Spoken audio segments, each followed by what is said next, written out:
Prazer, eu sou Luca Leal, você está no meu canal e hoje vamos discutir um daqueles filmes símbolos do cinema, Psicose. No longa, vamos acompanhar uma mulher que acaba de roubar $40 mil de seu chefe para se casar com o então namorado. No entanto, no percurso da fuga, uma grande chuva a obriga a parar em um motel de beira de estrada.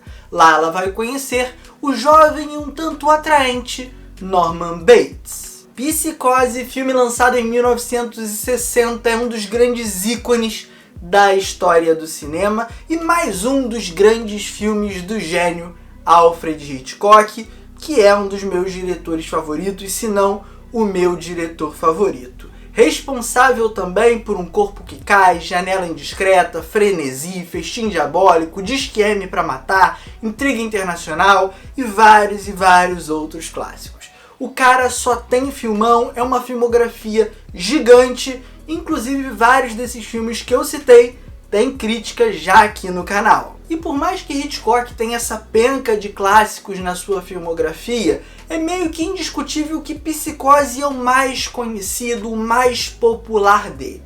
Em especial por todas as mudanças que esse filme promoveu na própria dinâmica de como funciona a sala de cinema. Mas eu vou deixar vocês curiosos e vou falar sobre isso mais pro finalzinho do vídeo. Existem umas curiosidades muito interessantes sobre o lançamento do filme. Inclusive, Psicose é tão popular que eu nem preciso fazer esse vídeo sem spoiler. Afinal, acredito que 99% dos inscritos aqui já o assistiram alguma vez, e se não assistiram, conhecem as principais reviravoltas, as principais cenas. Esse filme está em tudo que é lugar e já foi referenciado no mundo da cultura pop, da literatura, na novela, na TV, em tudo que é lugar, 1 milhão de vezes. Mas Luca, o que faz de Psicose tão especial? Por que esse filme é tão bom e tão influente na história do cinema? Para que a gente possa se aprofundar em Psicose, eu preciso de certa forma voltar no tempo e te apresentar um certo contexto, que passa pela figura do Alfred Hitchcock, cineasta que já trabalhava ainda na época do cinema mudo e continuou acompanhando todas as mudanças e tendências do cinema. No entanto, é importante lembrar que mesmo ele tendo um volume enorme de filmes e tendo certo apelo, uma popularidade entre as pessoas, ele sempre foi visto com maus olhos pela indústria. Muitos executivos, outros diretores, o menosprezava. Tratava Hitchcock como um cineasta menor, um cara de truques baratos, de fórmulas simples. Eram filmes acessíveis ao público e com isso logo desmerecidos por colegas de profissão. Demorou bastante para que Hitchcock fosse reconhecido. Inclusive, essa história passa pelo lançamento desse livro, onde Truffaut entrevistou Hitchcock e, de certa forma, deu seu aval, deu sua chancela a ele. E aí, a partir disso, uma série de artigos, uma série de críticos começaram a revisitar os trabalhos do Hitchcock e viram o quão importante ele foi para o cinema, para a indústria e para a arte de maneira geral. E eu passei por todo esse contexto para que vocês entendam que não foi fácil para o Hitchcock produzir Psicose, mesmo com aqueles vários filmaços nos anos 50. Faltava verba para ele financiar esse novo projeto, nenhum estúdio queria bancar o filme. Então Psicose foi rodado com o dinheiro da penhora da própria casa do diretor. E toda a equipe de produção era uma equipe meio que B, mais acostumada a fazer produções para TV. Era um filme com uma limitação orçamentária muito grande. Inclusive é por isso que ele é em preto e branco. Além de, claro, uma escolha que também passa por um viés artístico, de querer emular uma estética do final dos anos 40, começo dos anos 50, que ele consegue fazer muito bem. E aí a gente chega para falar do filme em si. Psicose é um thriller, é um suspense, é um terror muito provocante e que brinca constantemente com as expectativas do público. Muito disso pela capacidade do Hitchcock de nos manipular. Ele tem todos os artifícios, ele tem todos os truques do cinema embaixo do braço, além de um domínio tremendo da mise-en-scène. E aí você se pergunta, Luca, O que é mise-en-scène e quais são esses truques? Mise-en-scène, eu já expliquei em vários vídeos aqui do canal, é basicamente como o diretor vai organizar todos os elementos fílmicos. O figurino que está sendo usado, a cor do cenário, a posição de cada coisa no cenário, a posição dos atores, o ângulo da câmera, o enquadramento, tudo isso é mise-en-scène. Mise-en-scène é a organização da cena. E como eu pontuei, junto de um domínio disso, o Hitchcock tem os seus truques. Como, por exemplo, se utilizar constantemente em sua filmografia dos MacGuffins. Aqui no caso de Psicose é a maleta de dinheiro com os 40 mil dólares que a nossa protagonista roubou do seu chefe. E eu acho que existe uma coisa muito curiosa sobre esse truque em específico aqui no Psicose, é que constantemente ele vai brincar com isso. A gente acha que algo vai ser importante e aquilo não é. A gente acha que algo vai ser importante e aquilo não é. É uma constante desconstrução do truque já tão estabelecido e usado pelo diretor. Inclusive, isso é algo que a gente pode desdobrar aqui. É um filme muito disruptivo, que quebra muitas das fórmulas e lógicas da indústria norte-americana. E uma dessas coisas que esse filme quebra, inclusive a coisa talvez mais icônica do filme, é a sua própria protagonista. O filme inicia com essa jovem que roubou o dinheiro, saiu pela estrada e de repente, bum!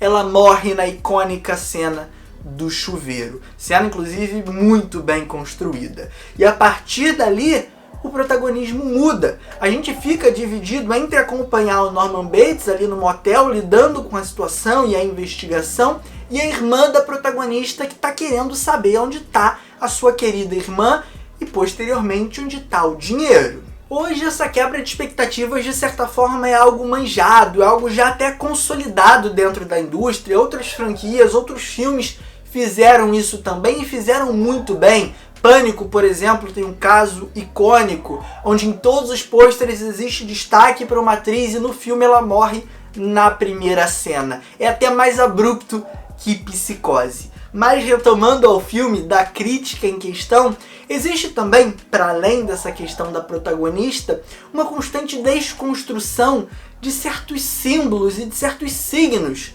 do cinema. É um filme que constantemente, por exemplo, flerta com algo mais sexual, dúbio, em um momento da indústria de forte censura. Inclusive, esse filme aqui teve algumas limitações provenientes de uma pressão do governo americano, digamos assim. Mas isso é assunto para outro vídeo, onde eu vou ter a oportunidade de me aprofundar um pouco mais nessas censuras impostas pelo governo americano e como a indústria do cinema se moldou em torno disso. Vamos deixar isso para outro momento. Porque agora eu quero voltar no aspecto da mise-en-scène que eu puxei lá no começo, antes de explicar até mesmo alguns truques do Hitchcock. Aqui ele vai constantemente se utilizar dessa organização de cena para demonstrar a fraqueza de determinado personagem, superioridade de outro e a própria progressão de como tudo está andando. Um exemplo muito claro disso é um dos primeiros momentos onde o Norman e a nossa protagonista vão interagir. Eles estão ali numa sala, num escritório do motel, onde existem vários bichos empalhados, inclusive isso dá muito da personalidade do Norman Bates, da relação dele com os mortos, com as coisas como um todo. E nessa cena, a nossa protagonista é cercada por predadores. O filme ainda tem um jogo muito interessante de luz e sombra que lida muito bem com o preto e branco. Ele consegue direcionar o nosso olhar para onde a gente vai olhar apenas com essa luz, com esse pequeno feixe que dá um destaque a mais para um objeto, para um olhar, para uma pessoa. Cara, o Hitchcock é gênio nisso. Tanto que esse é um filme muito guiado por planos médios e planos gerais. O close, em especial o close mais fechadinho, é um recurso menos usado, porque o Hitchcock até tinha esse recurso como mais barato, como mais simplório. E ele vai aparecer apenas em momentos chaves, como na própria cena do chuveiro que a gente já citou. Inclusive, vamos entrar nela aqui, porque a partir dela a gente pode falar de montagem, a gente pode falar de trilha e a gente pode falar também de fotografia seguindo nessa esteira. Afinal, a tensão construída nessa cena muito advém dos planos escolhidos pelo Hitchcock, que revelam a ameaça pra gente, enquanto público, antes de revelar para a personagem. A gente vê a silhueta na cortina do chuveiro. A gente sabe que a ameaça tá ali e a gente quer avisar para a personagem. Inclusive, esse é um dos truques que o Hitchcock tem e que eu não mencionei anteriormente. É você revelar que a bomba tá lá e os personagens não sabem. A aflição é muito maior do que se você só explodir a bomba sem contar para ninguém. Vai ter o susto, mas não vai ter o suspense, não vai ter a tensão. E além dessa silhueta que vai se aproximando, a trilha já vai se fazendo mais presente e compondo com o barulho do chuveiro. Até que quando vem o susto, quando vem de fato o ato de violência, a montagem começa a picotar energicamente e a trilha vem pontiaguda, como facadas mesmo. É uma trilha intensa, incisiva, muito marcante. E é uma sequência de flashes muito rápidos que em momento nenhum mostram de fato a perfuração ou de fato a nudez. Ela deixa tudo subentendido, inclusive por conta daquela questão da censura que a gente já mencionou um pouco antes. Olha só como apenas em uma única cena do filme a gente consegue falar de tantos aspectos diferentes do cinema. Essa é a magia do Hitchcock. Um cuidado tremendo com cada detalhe, com cada departamento. Da direção de arte ao departamento de som, passando pela fotografia, pela montagem. Cara, ele é um gênio nessa coordenação de tudo e a direção é isso. E aí, saindo do chuveiro, se enrolando na toalha, a gente pode falar de outro aspecto muito interessante desse filme, que é a construção dos seus personagens. Psicose é baseado em um livro, muitas das características que eu vou citar aqui são provenientes do livro, mas o roteiro de alguma forma conseguiu acentuar algumas características dos personagens, aprofundar outras e os desenvolver de forma mais complexa, mesmo com menos linhas de texto. Afinal, o cinema é a arte das imagens em movimento e é muito mais interessante você mostrar do que contar. E nesse sentido eu preciso falar do Norman Bates, vivido por Anthony Perkins. Que interpretação fantástica! O ator consegue passear dessa coisa inocente, pueril, extremamente até encantadora, até o surto psicótico louco e brutal. Eu adoro essa transição, como ela é feita, e ainda mais tendo no meio do caminho uma espécie de transformação na mãe. O filme tem umas jogadas de câmera extremamente inventivas para esconder essa transformação, que é também um dos grandes plot twists do filme, além da morte da primeira protagonista. E é tão eficiente, é tão bem construído. Quando isso vem, te pega obviamente de surpresa, mas ao mesmo tempo vem um flashback na sua cabeça e tudo começa a se encaixar, tudo começa a fazer mais sentido. E aí você fala, tá, é por isso que tudo que aconteceu até então foi da forma que aconteceu. Foi por conta disso que ele escolheu filmar cada uma dessas ceninhas. A silhueta da mãe na janela, só a voz aparecendo em outra cena, ele carregando ela no colo naquele plano zenital. Tudo foi muito minuciosamente escolhido para aquele momento ter o impacto que tem e não ser uma surpresa vinda dos céus, um deus ex machina extremamente disruptivo. Tem uma coerência dentro do filme, que inclusive me lembra muito que anos depois foi feito com o Sexto Sentido do M. Night Shyamalan. Inclusive, gostariam de uma crítica desse filme? Me contem aqui embaixo, eu tenho vontade de falar mais sobre ele. Abri um parênteses completamente aleatório, mas deixa eu falar novamente do Norman Bates, porque existe ainda uma complexidade muito grande na própria forma com que a gente vai enxergar esse personagem no contexto de hoje. Naquela época não se discutia a questão trans da forma que se faz hoje em 2024. Com isso, obviamente, é possível encaixar esse filme em uma série de debates sobre a causa trans e como ele pode ter contribuído para certo imaginário negativo dessa comunidade. Não é o único filme que levanta esse debate. Silêncio dos Inocentes é outro, Acampamento Sangrento é outro, Vestida para Matar é outro, e a gente não pode excluir Psicose dele. É um filme interessante? É um dos grandes clássicos do cinema? É. Mas ele também pode ser problematizado por um ou outro aspecto, e esse é um deles. Existem pessoas que de fato vão encarar Psicose como um filme negativo para a comunidade trans, um filme que perpetua um imaginário um tanto transfóbico. Existem outras pessoas estudiosas e pessoas trans que não acreditam nisso, que acham que o filme vai muito mais para um complexo de Édipo, uma admiração cega do filho pela mãe, que acaba fazendo com que ele se transforme nela, por essa admiração tamanha que ele tem.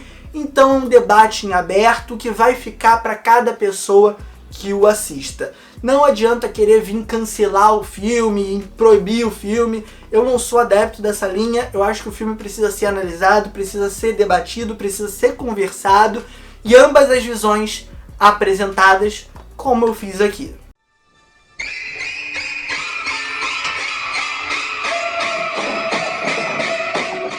E antes de eu ir para as curiosidades sobre o lançamento que eu prometi para vocês e não esqueci, eu quero falar um pouquinho mais sobre a construção do suspense e, de certa forma, fazer minha visão geral sobre o filme. Acredito que Psicose seja um dos grandes filmes para você iniciar uma cinefilia. É um filme muito acessível, com uma linguagem ainda muito atual, ele é rápido, ele é dinâmico, essas viradas dele contribuem para essa velocidade. A fotografia é extremamente sofisticada, em especial por esse cuidado que o Hitchcock tem com a mise-en-scène. Tem essas temáticas mais sensíveis, tem esses debates, mas acho que isso aparece inclusive em obras de hoje, então isso não data o filme negativamente falando. Todos os filmes são datados, todos os filmes envelhecem, eu preciso sempre deixar isso aqui claro.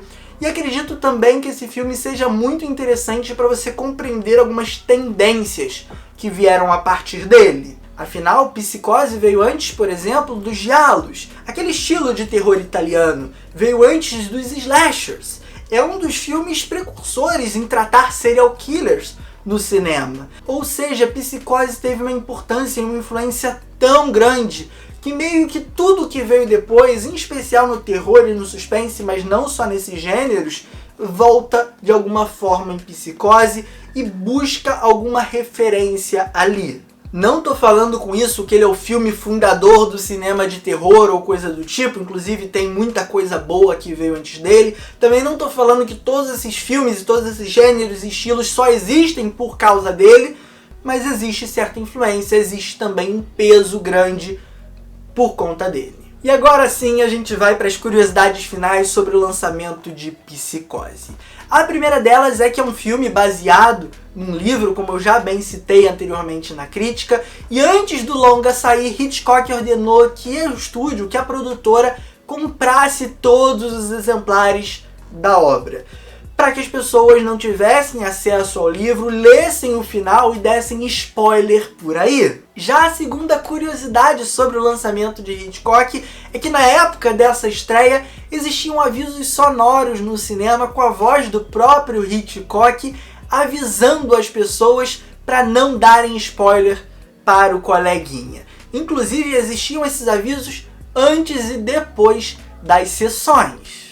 E a terceira curiosidade é que a partir de Psicose, os horários das sessões começaram a ser mais rígidos. Depois de determinado tempo que a sessão começou, ninguém mais entra. Antes era uma certa bagunça. Pessoa que não gostava de um filme que começou a ver, saía, ia para outra sala, depois ia para outra. Era uma bagunça. Gente que chegava no final do filme, gente que chegava no meio do filme. E aqui com Psicose, não. O estúdio falou, chega disso, porque senão vocês vão pegar as surpresas, vocês vão pegar as grandes revelações sem todo o contexto prévio. Então o filme começou, tem uma tolerância ali de tantos minutos, depois ninguém mais entra. E a última curiosidade relacionada ao lançamento do filme é que ele não teve sessões para imprensa, nada de cabine de imprensa.